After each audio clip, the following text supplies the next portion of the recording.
welcome back again to my channel. Nama aku Natasha Deborah, dan buat kalian yang belum subscribe aku, kalian boleh banget subscribe aku dulu. 5, 4, 3, 2, 1. Thank you. Dan by the way, buat kalian yang mau follow Instagram aku juga boleh banget. Aku bakal munculin di sini. Thank you. So guys, jadi di video kali ini aku bakalan ngebahas sebuah kasus pembunuhan berantai yang paling terkenal di Amerika Serikat. Ini itu adalah kasus pembunuhan The Zodiac Killer. Bahkan kasus pembunuhan ini tuh belum terpecahkan hingga detik ini, guys. Gila banget gak sih? By the way, ini tuh juga udah ada filmnya yang kalian bisa nonton di Netflix. Judulnya itu Zodiac. Dan yang main itu ada Robert Downey Jr. Ini bener-bener bagus banget filmnya. Cuman emang filmnya tuh nggak bener-bener ngekupas tuntas seluruh isi kasusnya ya. Jadi mereka tuh cuma ngebahas mungkin sekitar 40-50%-nya aja. So without any further ado, kita langsung masuk aja ke videonya. Kasus pembunuhan pertamanya itu terjadi pada tanggal 20 Oktober, tepatnya tahun 1968. Tepatnya di dekat Danau Herman Road di California. Korbannya itu adalah sepasang kekasih yang bernama David Arthur Faraday yang pada saat itu berusia 17 tahun dan Betty Lou Jensen yang berusia 16 tahun. Semua kejadian ini tuh terjadi sekitar jam 11:15 malam, dan tiba-tiba terdengar suara tembakan jedor, dan seketika mereka berdua ini langsung meninggal di tempat. Pelaku ini hanya menembakkan satu peluru aja ke korban yang pria tepat di kepalanya dia, dan pelaku melakukan penembakan sebanyak 5 kali terhadap korban wanitanya. Dan di sini itu sama sekali nggak ada saksi mata, guys. Tapi untungnya polisi ini berhasil mengidentifikasi senjata yang pelaku itu pakai. Pelaku ini memakai senjata 22 caliber semi-automatic pistol. Dan mengetahui hal tersebut, polisi ini langsung melakukan investigasi besar-besaran. Tapi sayangnya polisi itu tetap gak bisa menemukan siapa pelakunya karena memang sama sekali gak ada barang bukti dan jejak yang ditinggalkan sama si pelaku. 6 bulan setelah kejadian itu, tepatnya tanggal 4 Juli tahun 1969, pelaku ini kembali melakukan aksinya, dan korbannya itu juga cewek sama cowok yang lagi berpacaran. Korbannya bernama Darlene Ferrin yang berusia 22 tahun dan Michael McGeough yang berusia 21 tahun. Jadi ceritanya mereka berdua ini lagi pacaran di dalam mobil, dan tiba-tiba ada sebuah mobil Chevrolet Corvair berwarna coklat itu datang gitu. Nah, mereka berdua ini ngiranya itu adalah mobil polisi, sehingga si cowok yang Michael ini tuh langsung nyiapin kartu identitasnya dia buat jaga-jaga nih kalau misalnya polisi itu minta kartu identitasnya. Tapi ternyata yang datang itu bukan polisi, melainkan seorang laki-laki yang langsung menodongkan pistol dan langsung mengeluarkan peluru ke arah dalam mobil. Kali ini pelaku ini melayangkan pelurunya dia sebanyak 5 kali kepada korban wanita dan 4 kali kepada korban prianya. Untungnya pada saat kejadian itu polisi ini sempat dapat laporan, dan polisi ini bisa langsung datang ke TKP dan membawa mereka berdua ini ke rumah sakit. Dan sembari mereka berdua ini lagi dirawat di rumah sakit, polisi itu langsung melakukan sebuah investigasi tentang si korbannya ini. Dan ternyata setelah diinvestigasi, Darlene ini adalah seorang wanita yang sudah menikah, sedangkan Michael McGeough ini masih pria lajang. Dan dari sanalah polisi langsung berasumsi, oh mungkin aja yang melakukan itu adalah suaminya Darlene karena termakan api cemburu. Sayangnya dalam kasus ini yang berhasil diselamatkan itu cuma si pria aja yang bernama Michael, dan Darlene itu harus meninggal dunia. Michael ini waktu diinterogasi sama polisi, dia itu benar-benar masih ingat dengan jelas bentuk pelakunya itu kayak apa. Dia bilang pelakunya ini kurang lebih berusia 20-30 tahunan, tingginya itu sekitar 176-179 cm, mukanya itu agak bundar, dan rambutnya itu berwarna coklat. Dan gak lama setelah melakukan interogasi kepada Michael, pihak kepolisian ini mendapatkan sebuah telepon misterius. Dan isi teleponnya itu dia ngomong kayak gini, "Halo, saya adalah pelaku yang barusan melakukan aksi di tempat parkiran Blue Rock Golf, dan juga merupakan pelaku yang melakukan aksi pembunuhan di bulan Desember. Dan kalian harus tahu, kalian itu nggak mungkin bisa nangkep aku." Dan tanggal 31 Juli tahun 1969, ada 3 perusahaan koran Amerika Serikat yang mendapatkan sebuah pesan misterius. Pesannya ini berupa surat gitu dan terbagi menjadi 2 bagian. Jadi satu bagiannya itu dia nulis pakai alfabet bahasa Inggris biasa, dan satunya lagi itu kayak kode-kode komputer gitu. Tapi intinya dalam surat itu dia itu bilang kalau misalnya dia adalah pembunuh di hari Natal. Dia juga bilang kalau tanggal 4 Juli perempuan yang meninggal dekat Golf Valleso itu juga dia yang membunuh. Bahkan di dalam surat itu, si pelaku ini benar-benar nulis dengan detail peluru apa yang dia gunakan, terus dia nembak berapa kali, korbannya itu memakai baju apa. Jadi bikin polisi itu percaya banget nih kalau misalnya dia adalah pembunuhnya. Karena kalau misalnya kasus kayak gini itu kan sering banget nih orang-orang tuh iseng kayak ngaku sebagai pembunuhnya untuk mengecohkan pihak kepolisian. Ditambah lagi yang paling bikin serem itu di bagian akhir dari suratnya dia itu bilang bahwa dia ini pingin kode-kode misteriusnya dia itu ditampilkan di halaman paling depan koran-koran. Dan dia itu bahkan ngancam kalau misalnya kode-kode ini itu nggak ditampilin di halaman bagian depan koran, dia itu bilang bahwa dia akan membunuh orang lain lagi. Dan pada akhirnya koran dengan kode tersebut itu sudah dicetak dan disebarluaskan ke seluruh kota. Gak lama setelah itu, tepatnya 1 minggu kemudian, di tanggal 8 Agustus 1969, ada satu orang guru yang menghubungi pihak kepolisian dan bilang kalau misalnya dia itu bisa ngebantu untuk memecahkan kode-kode itu. Dan sama gurunya ini dibeberin gitu loh isi-isi pesannya. Jadi kan ini tuh terbagi dari beberapa baris ya, kan bisa lihat di sini. Nah ini tuh sama gurunya itu dibantu pecahin per barisnya itu artinya apa. Yang pertama, aku suka dan menikmati membunuh manusia. Yang kedua, ini tuh lebih menarik daripada berburu hewan. Ketiga, manusia adalah hewan yang paling liar atau buas. Keempat, memburu sesuatu jauh lebih menarik daripada melakukan hubungan seks dengan wanita. Jadi di sini polisi bisa nangkep bahwa pelakunya itu adalah pria. Keenam, aku nggak bisa memberitahu namaku karena kalau aku ngasih tahu kalian akan menghalangi prosesku untuk mengumpulkan budak-budakku. Budak-budak dia tulis. Dan di bagian terakhir itu ada sebuah kode yang agak jelas gitu, kayak seakan-akan dia itu belum terlalu fasih menggunakan kode-kode tersebut sehingga terlihat kayak misspell. Dan yang paling aneh, si pelaku ini bilang kalau misalnya namanya dia itu tertulis di kode-kode tersebut, padahal waktu dipecahkan itu sama sekali nggak ada nama. Dan ternyata 1 hari sebelum pesan ini itu berhasil dipecahkan, ada sebuah pesan misterius lagi yang diterima oleh perusahaan koran itu. Kali ini si suratnya tuh kayak gini, "This is the Zodiac speaking."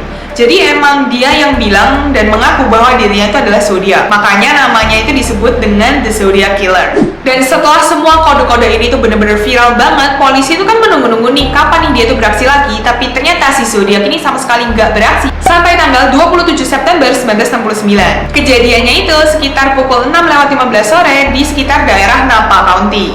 Kali ini korbannya tuh juga lagi-lagi seorang pasangan cewek sama cowok yang lagi piknik santai-santai gitu. Dan tiba-tiba ada satu orang yang muncul, pakaiannya itu bener-bener aneh banget dan menodongkan sebuah pistol kayak biasa, tapi kali ini dia itu langsung mengikat kedua korbannya dengan tali. Setelah mengikat, dia itu langsung mengeluarkan pisau dan langsung menusuk si ceweknya. Yang cewek ini bernama Cecilia Ann, dia itu ditusuk sebanyak 10 kali dan dia juga langsung meninggal di tempat. Yang cowok bernama Brian Calvin dan dia ditusuk sebanyak 6 kali. Tapi hebatnya si Calvin ini berhasil untuk melarikan diri.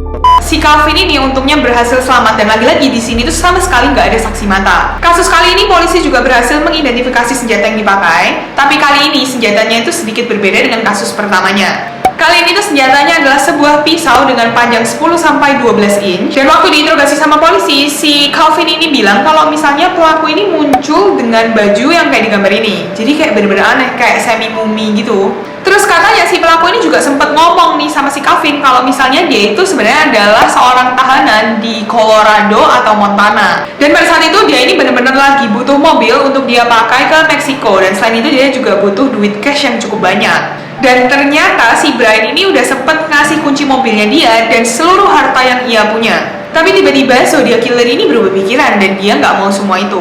Dan kemudian si Zodiac Killer ini langsung mengikat si laki-laki tersebut, terus dia langsung menusuk laki-laki tersebut, dan habis gitu dia langsung menusuk si ceweknya. Dan Zodiac Killer ini setelah selesai menusuk nih, dia tuh nggak ngapa-ngapain lagi, dia langsung poof gone, dia langsung hilang gitu, nggak tahu kemana. Dan kali ini si pelaku ini meninggalkan sebuah kode di pintu mobilnya Brian. Dan ternyata setelah polisi ini melakukan olah TKP, polisi ini berhasil menemukan adanya bekas jejak sepatu yang kurang lebih itu kalau misalnya diukur, dia itu ukurannya adalah 10,5 US size. Dan dipercaya juga bahwa laki-laki ini tuh adalah laki-laki yang besar dan beratnya itu lebih dari 90 kg.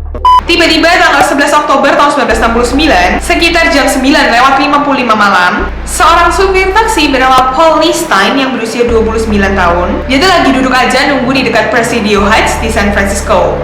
Tapi tiba-tiba Paul Stein ini ditembak dan langsung meninggal di tempat. Polisi yang mengetahui hal tersebut langsung cepet-cepet datang ke TKP dan sadar kalau baju si korban ini ada bagian yang emang sengaja dirobek gitu. Pada saat itu polisi ini ngira bahwa pelaku itu masih ada di sekitaran sana, tapi ternyata setelah polisi itu melakukan pencarian besar-besaran di sekitar sana, polisi itu tidak menemukan apa-apa alias nihil.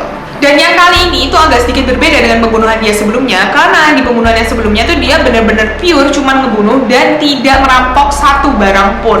Tapi kali ini dia itu ngambilin barang-barang milik Paul Stein. Selain itu, polisi juga berhasil menemukan sidik jari pelaku di bagian dalam taksi. Dan kali ini bedanya ada seorang saksi mata yang melihat dari jarak sekitar 180 meter. Dan ternyata saksi ini juga lah yang melaporkan hal ini ke polisi. Saksi mata ini waktu diinterogasi sama polisi, dia itu memberikan deskripsi yang benar-benar sama persis sama yang diomongin sama Brian kemarin. Setelah kejadian ini, salah satu perusahaan koran yang bernama San Francisco Chronicle, dia itu kembali mendapatkan sebuah pesan. Tapi kali ini pesannya itu berbeda, bukanlah sebuah surat, melainkan waktu dibuka nih, ternyata dalam amplop itu adalah bekas robekan baju Paulista. Sayangnya ketika pihak kepolisian ini udah mulai bisa memecahkan kasus ini dan menyambungkan dot-dot yang hilang, kasus Paulista ini adalah kasus terakhir yang dilakukan oleh Zodiac Killer. Ini tuh kalau menurut aku ya benar-benar sayang banget, karena sebenarnya polisi itu udah mulai menemukan pattern dari si Zodiac Killer ini. Yang pertama, Zodiac Killer ini selalu membunuh di malam weekend.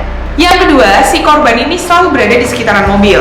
Jadi pokoknya kalau misalnya dia ngebunuh itu pasti ada mobil gitu. Dan yang ketiga ini agak sedikit aneh, cuman emang Zodiac Killer ini selalu membunuh di tempat yang sekitarnya itu selalu ada air. Total korbannya itu ada 4 laki-laki dan 3 perempuan. Dan yang bikin Zodiac Killer ini tuh serem banget, karena dia itu terus-terusan mengumpulkan bukti-bukti dan menunjukkan bahwa dirinya itu adalah seseorang hebat. Karena dia itu bisa membunuh, bahkan dia itu ngomong ke polisi, telepon polisi. Dia tuh udah ngaku, ini nih gue nih yang ngebunuh, cuman kalian tuh gak akan bisa nangkep gue. Dan pada akhirnya pesan Zodiac Killer yang dia kirimkan pada tanggal 8 November tahun 1969 berhasil dipecahkan baru aja tanggal 5 Desember 2020 kemarin. Dan sebenarnya pihak FBI ini udah berusaha untuk memecahkan kode itu selama 40 tahun. Bahkan bukan cuman pihak FBI aja, mereka tuh juga dibantu sama polisi, terus tim marinir. Pokoknya udah dibantu sama semua orang, tapi mereka tuh masih belum bisa memecahkan kode itu sampai tahun 2020 kemarin. Dan ternyata yang berhasil memecahkan kode itu adalah seorang amatir ahli matematika dan software kode komputer. Isi dari kode tersebut itu intinya kayak gini guys. I hope you are having lots of fun in trying to catch me because I now have enough slaves to work for me. When everyone else has nothing when they reach paradise. Intinya dia tuh bilang, aku berharap kalian itu bener-bener dapet kesenangan ya dalam coba untuk menangkap aku. Karena sekarang aku tuh udah mempunyai budak-budak yang cukup banyak untuk membantu aku.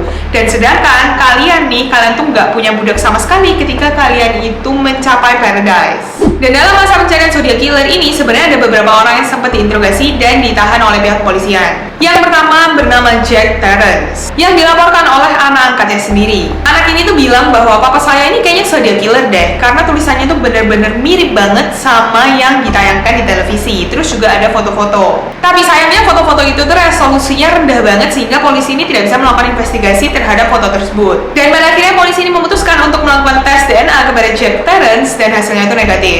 Akhirnya ya polisi melepaskan Jack Terrence karena nggak ada bukti yang kuat. Yang kedua ada Arthur Lee Allen yang dilaporkan oleh sahabatnya sendiri yang bernama Don Cheney.